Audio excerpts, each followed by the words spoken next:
c'est Maha. Je suis actuellement en stage de 3e année, donc de fin d'études de 6 mois à la DG, la Direction Générale de l'INSEE, et plus particulièrement auprès de l'équipe de l'enquête sans domicile. Je fais ce stage donc, dans le cadre de ma scolarité à l'ENSAI, que j'ai rejoint après une classe préparatoire. Donc c'est la 3e édition de cette enquête, puisque ce n'est pas une enquête qui est rééditée en fait de façon régulière.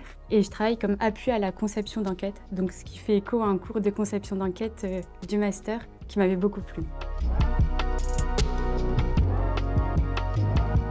Pour moi, oui, ça a été une évidence parce que j'ai choisi justement la classe prépa BL après un bac scientifique. J'aimais beaucoup les mathématiques, mais il me manquait un peu ce côté sciences sociales que j'ai pu découvrir en BL. Et en fait, l'ENSAI, pour moi, c'était le cursus qui me permettait de concilier encore une fois ces différents domaines, et notamment avec le cursus de data scientist public. Parce que bon, bien sûr, on a ce côté mathématique, la réflexion, les probabilités, le sondage, mais c'est appliqué à des domaines très intéressants et très divers.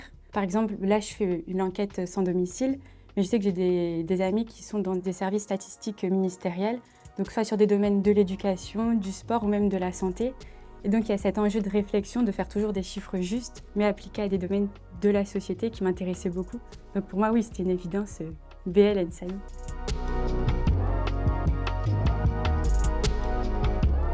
Et bien en fait, oui. D'ailleurs, je ne pensais pas au début parce que moi, j'avais plus la fibre éco. Et c'est vrai que le langage informatique, c'est ce qui me faisait un peu plus peur.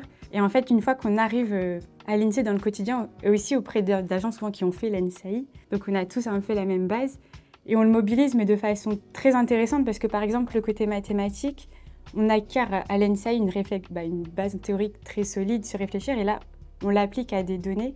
Donc on mobilise tout de la même façon, mais les trois ensemble. C'est ça aussi qui est intéressant. On ne sépare pas économie, mathématiques, informatique, et c'est ce qui fait aussi, je pense, la richesse du cursus. Alors mon stage de première année, je l'ai fait justement dans un service statistique ministériel, au sein donc du SIES, c'est le SSM du ministère de l'Enseignement supérieur, parce que justement c'était l'éducation, c'est un domaine qui m'a toujours passionnée, et c'est l'occasion que j'ai eue d'appliquer justement ce qu'on avait appris à l'ENSAI dans un domaine qui me plaisait, donc c'était un stage d'1 mois, ce qui m'a aussi permis de découvrir l'environnement justement du service statistique public. Et la 2e année, je l'ai fait à l'INED, donc c'est l'Institut national des études démographiques, sur encore un sujet un peu sciences sociales, puisque ça traitait de la transmission professionnelle au sein des adelphi, donc c'est le nom fratrie mais non genré, pour voir s'il y avait une influence, le fait d'avoir par exemple plusieurs sœurs ou plusieurs frères, si c'était une adelphi plus féminine, plus masculine, les différentes implications qu'il pouvait y avoir. C'est vrai qu'il y a cet engagement, moi, qui me plaisait beaucoup. La neutralité, l'objectivité qui sont dans les valeurs de l'INSEE et que je retrouvais qui étaient très intéressantes, de produire des chiffres. On sait que les chiffres sont centraux, mais produire les chiffres neutres de façon juste pour servir le quotidien, ça m'intéressait beaucoup. Et ce qui me plaisait dans le cursus de data scientist public, c'est qu'il y a donc la mobilité. Plus tard, tous les 3 ans, on peut changer de poste et dans des domaines très variés au final, puisque je vais partir dans les relations internationales à partir de septembre, mais j'aurais très bien pu prendre un poste plus méthodologue ou alors dédié à l'éducation ou au sport. Et cette possibilité de changer tout le temps me plaisait beaucoup. Et je pense d'autant plus en venant de BL, parce qu'on fait beaucoup de sciences sociales, on travaille beaucoup sur des enquêtes, par exemple en sociologie, en économie, et voir le côté comment sont construites les enquêtes, même la sociologie quantitative, ça me plaisait beaucoup. Et c'est pour ça que pour moi la question ne s'est pas forcément posée, c'était ce cursus qui me plaisait en particulier. Comme je suis en 3e année, j'ai fait la campagne, donc ce qu'on appelle la campagne de mobilité.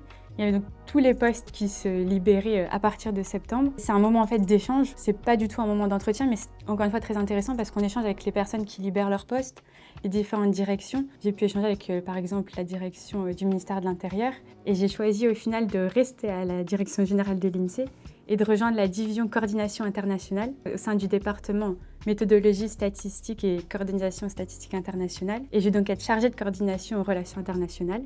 C'est un poste qui me permet de prendre du recul, donc je pense que ça ajoute encore une complémentarité au parcours qu'on a fait parce que je vais faire par exemple de la veille juridique.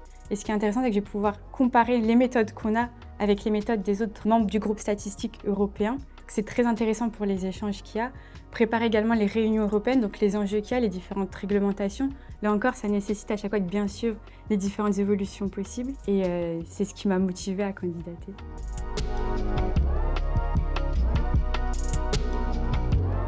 Ce qui est super intéressant, c'est que c'est très challengeant.